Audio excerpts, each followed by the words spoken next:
या जो ड्रग तस्करीचा आरोप तुमच्यावर करण्यात आलेला आहे तर त्याच्याबद्दल तुम्हाला नक्की काय सांगायचं आहे? माझा जागेशी काही संबंध नाही. उबाटा आणि काँग्रेसच्या काही नेत्यांनी माझ्या विरोधात केलेले आरोप बिनबुडाचे आणि निराधार आणि खोटे आहेत. केवळ सनसनाटी निर्माण करण्यासाठी ते केले जात आहेत. एमडीचा साठा जिथे सापडला ती जमीन भोईन शेतकऱ्यांच्या मालकीची आहे. तो कारखाना किंवा जमीन माझ्या मालकीची नाही. ती जमिनीशी माझा कोणताही संबंध नाही.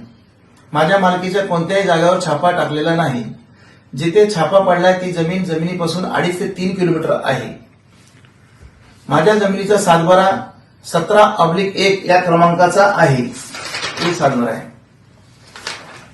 अंतर छापा पडलेला त्या जमिनीचा सर्वे क्रमांक 4/1 आहे. आणि सुषमाताईंनी जरा माहिती घेऊन जर बोलले असते तर बरं झालं असतं. ही जमीन योगायोग नाही तर वडिलोपार्जित असल्याने आमच्याकडे ही जमीन त्याचा अब्लिक क्रमांक हा 30/10 आहे. इथून जे घटना घडली आहे त्याचा कमीत कमी 15 ते 16 किलोमीटर अंतर आहे.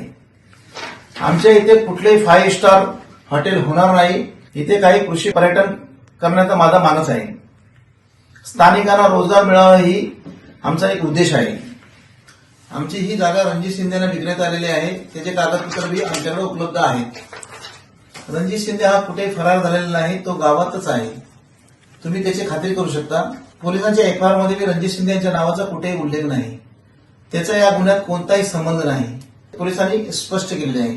तिथल्या हॉटेलमधून आरोपींना कोणतेही जेवण जात नव्हतं हे पोलिसांनी चौकशीत सिद्ध केलेलं आहे. केवळ राजकीय दोषापोटी हे सर्व आरोप केले जात आहे. आमच्या कुटुंबाला बदनाम कट रचला जातोय. बदनामी करणाऱ्या कायदेशीर नोटीस मी देणार आहे.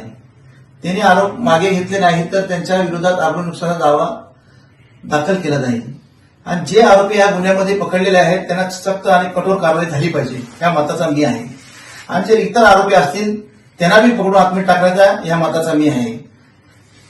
तर मी एक मीडियाला विनंती करतो, खोटे आरोपींना बळी न पडता वस्तुस्थिती तपासून बातम्या प्रसिद्ध करावी ही विनंती मी करतो.